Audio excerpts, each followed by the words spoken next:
오늘 우리가 읽은 말씀은 라오디게아 교회에 주시는 말씀입니다. 라오디게아 교회는 주님의 마음에 들지 않는 교회입니다. 주님의 비위를 상하게 하는 교회입니다. 내가 뜨겁든지 차갑든지 하라. 내가 뜨겁지도 아니하고 차갑지도 아니하니라. 주님이 보시기에 그렇다는 말씀이죠. 뜨겁지도 않고 차갑지도 않다는 말은 맺고 끊는 것이 분명하지 않다는 말입니다. 그럭저럭 대충대충 두리뭉실 신앙생활하는 모습을 가리키는 것입니다.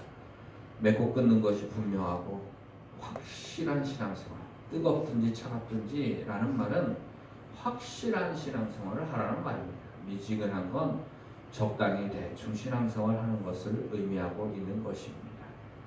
그렇게 뜨겁지도 차갑지도 아니하고 미지근하면 내 입에서 너를 토하여 내치리라 이렇게 말하고 있습니다. 여러분들 토해 보신 적이 있으십니까? 토했다고 하는 말은 내 속이 받지 않는다는 얘기입니다. 제가 신혼 때 아주 오래전의 일로 기억을 합니다. 자다가 목이 말라가지고 일어나서 냉장고 문을 열었습니다. 냉장고에 500ml짜리 우유, 종이팩으로 된 우유가 있더라고요. 그래서 목이 마른 김에 그 종이팩에 든 우유를 따가지고 벌컥벌컥 마셨습니다. 그런데 한 모금 벌컥 마시고 두 모금 벌컥 마시고 두 모금이 넘어갔는데 그때 내게 깨달아지는 게 뭐냐면 이게 물컹물컹한 게 순두부 같더라고요. 거기서 입을 떼가지고 제가 깨달은 것이 뭐냐면 이 우유가 상했구나 라는 사실을 깨달았어요. 네, 두 모금은 이미 어떻게 됐습니까? 입 안으로 벌컥벌컥 넘어갔죠.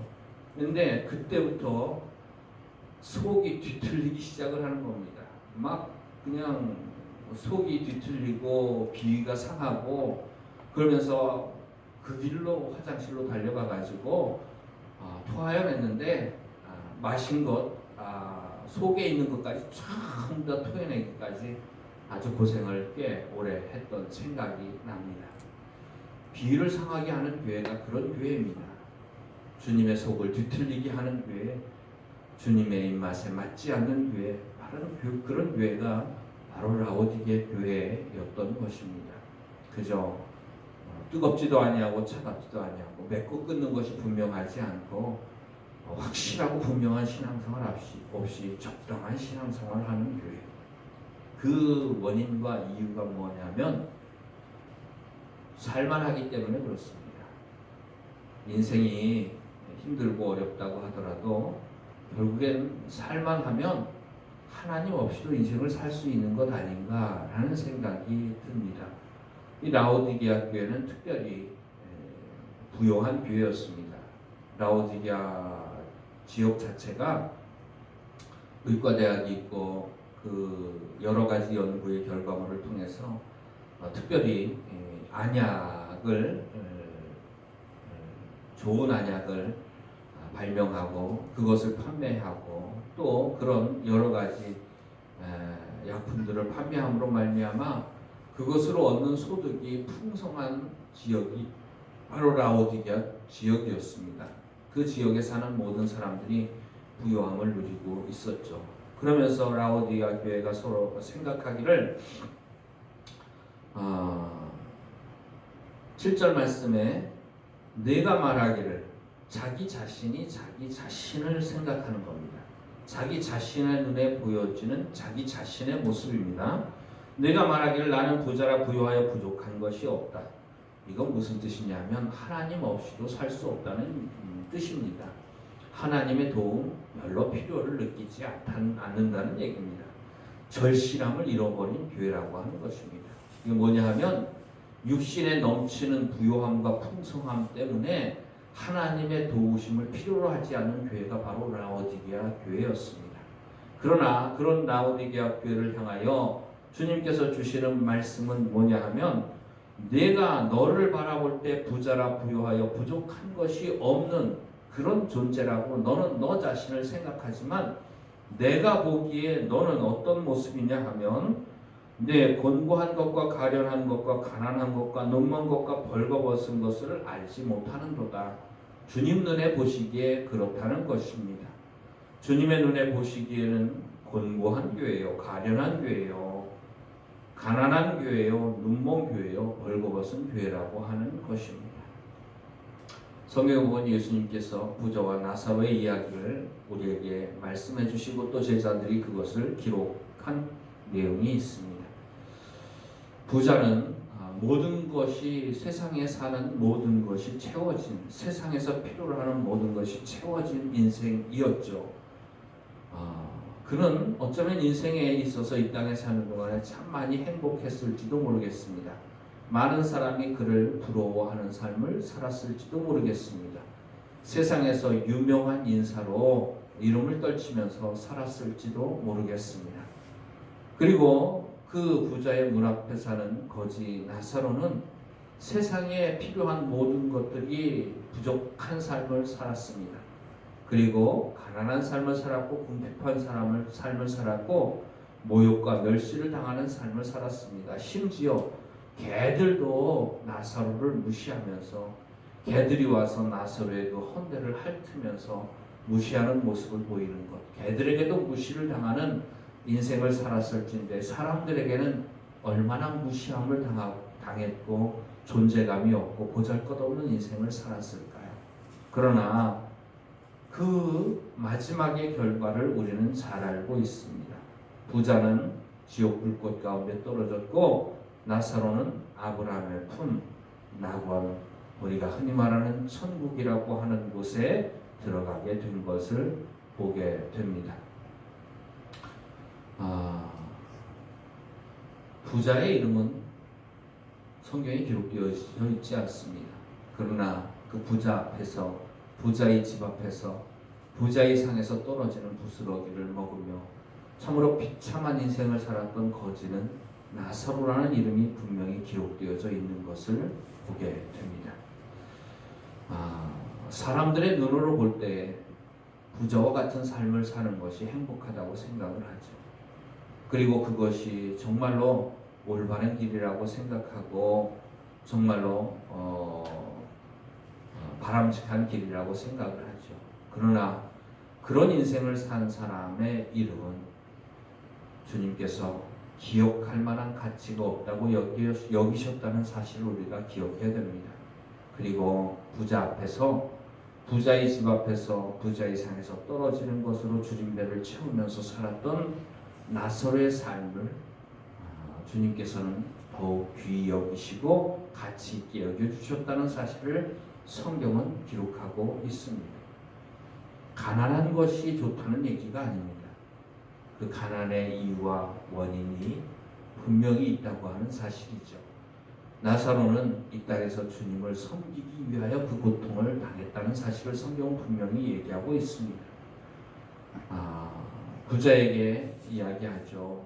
아브라함이 이야기를 합니다. 너는 이 땅에 살 때에 내 좋은 것을 받았고 나사로는 이 땅에 살 때에 고난을 받았다고 이야기를 합니다. 우리가 예수 믿고 구원받은 사람이 이 땅에 사는 동안에 내 좋은 것을 누리면서 사는 것이 인생의 목표고 인생의 기쁨이고 인생의 행복이 되어서는 절대로 안 됩니다. 예수 믿고 구원받은 사람은 이 땅에서 인생을 살 때에 내가 좋은 것으로 인생을 채우는 게 아니라 주님께서 좋아하시는 것으로 인생을 채워야 할 줄로 믿습니다. 그런즉 우리가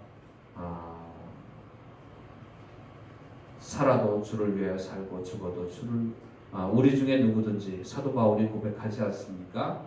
우리 중에 누구든지 나를 위하여 사는 자가 없고 나를 위하여 죽는 자가 없도다. 내 좋아하는 것을 쫓아 사는 인생을 사는 사람이 없다는 뜻입니다. 어떤 사람들 가운데요? 예수 믿고 구원받은 사람들 가운데 그렇다는 얘기입니다. 우리가 살아도 주를 위하여 살고 죽어도 주를 위하여 죽나니 그러므로 우리가 사나 죽으나 주의 것이로다. 예수 믿고 구원받은 사람은 주님을 위해 살고 주님 기뻐하는 일을 위하여 살고 주님의 영광을 위하여 사는 것이 당연한 일인 줄로 믿습니다. 그 길이 혹 멸시 천대를 당하고 가난함을 당하고 세상에서 궁핍함을 당하고 세상에서 손가락질을 당하고 비웃음을 당하는 길이라고 할지라도 주님이 기뻐하신다면 마땅히 우리들이 그 길을 걸어가야 마땅할 줄로 믿습니다. 그러면서 이 라오디게아 교회에 주님께서 회개를 요구하고 계시죠. 19절 말씀에 보면 물은 내가 사랑하는 자를 책망하여 징계하노니 그러므로 내가 열심을 내라 회개하라. 여러분, 주님께서 회개를 요구하시고 회개치 않는 자에게 또 징계하며 회개를 요구하시는 것. 여러분들 인생에 어려움이 있습니까? 어려움이 있을 때에 여러분들이 돌아볼 수 있기를 원합니다. 내가 주님의 마음을 서운하고 섭섭하게 한 일은 없는지, 주님의 마음을 아프게 한 일은 없는지, 우리의 인생에 여러 가지 고통이 있을 때에 그것을 돌아볼 수 있기를 바랍니다. 징계는 다 받는 것이오늘 징계가 없으면 사생자요 참아들이 아니니라. 주님께서 우리를 징계하시는 이유는 사랑하시기 때문이고 또 회개를 요구하시기 때문이라고 하는 것입니다. 내가 너희를 사랑하여 오늘 우리가 읽은 말씀 말합니다. 19절 말씀에 물은 내가 사랑하는 자를 책망하여 징계하는, 책망도 사랑하기 때문이고 징계도 사랑하기 때문이라고 하는 것입니다. 그 징계와 책망은 주님 마음에 드는 사람으로 우리를 만들게 하기 위한 것이죠. 회개가 필요한 것이 예수 믿기 전에 회개하고 믿음으로 구원받는 것과 마찬가지로 예수 믿고 구원받은 다음에도 회개함으로 더 큰 믿음, 더 바른 믿음, 더 온전한 믿음의 사람으로 서는 역사가 있게 되는 것입니다. 제가 회개에 대해서 여러분들에게 말씀드렸습니다만 회개는 주님의 눈으로 나를 보는 거예요. 주님이 나를 보시는 눈으로 나를 보는 겁니다. 주님의 판단으로 나를 판단하는 것입니다. 우리가 참으로 어리석은 인생이, 교만한 인생이 뭐냐 하면 내 눈으로 나를 판단하는 것입니다. 내 눈으로 보기에 내가 그래도 신앙생활 잘하는 것 같고 내가 그래도 주님께 충성하는 것 같고 내가 그래도 다른 사람보다 나은 것 같다는 판단이 무엇 때문에 옵니까? 내 눈으로 나를 판단하기 때문에 그렇습니다. 그러나 주님의 불꽃 같은 눈으로 나를 판단한다면 주님 앞에 내가 얼마나 부족한 존재인지, 어리석고 미련한 존재인지, 연약한 존재인지, 주님 앞에 얼굴을 들 수 없는 부끄러운 인생을 산 존재인지, 믿기 전은 물론이고 그냥 믿고 난 다음에도 주님의 마음을 얼마나 아프게 하고 힘들게 한 존재인지를 주님의 눈을 가지고 나를 볼 때에 깨달아 알 수 있다고 하는 것입니다. 자기 잘못을 아는 것이 은혜입니다. 왜냐하면 자기 잘못을 아는 사람은 거기에 대해서 아파하는 마음이 생기고 거기에 대해서 고칠 수 있는 가능성이 열려지게 된다고 하는 사실인 것입니다. 라오디게아 교회는 눈먼 교회입니다. 오늘 우리가 읽은 말씀에 나오죠. 17절 말씀에 나는 부자라 부여하여 부족한 것이 없다가 내 곤고한 것과 가련한 것과 가난한 것과 눈먼 것과 벌거벗은 것을 알지 못하는도다. 이 모든 것이 무엇으로부터 왔습니까? 영적인 눈이 멀었기 때문입니다. 하나님의 눈을 가지지 못했기 때문입니다. 그렇기 때문에 제잘난 맛에 사는 거죠. 주님이 우리의 눈을 열어주시기를 원합니다. 우리가 얼마나 곤고한 존재인지, 가련한 존재인지, 얼마나 수치스럽고 부끄러운 벌거벗은 존재인지 하나님께서 우리의 눈을 여셔서 하나님이 보시는 대로 나를 바라볼 수 있기를 원합니다. 그렇게 하나님께서 우리의 눈을 열어주시면 나의 그 수치스럽고 부끄러운 모습이 감히 하나님 앞에 눈을 들 수 없고 참으로 주님 앞에 엎드려 이 수치와 부끄러움 때문에 애통하며 회개하고 참으로 부끄러움 없는 인생을 살게 해달라고 하나님 앞에 애통하며 회개하며 간구하는 믿음이 우리에게 회복되어지기를 원합니다.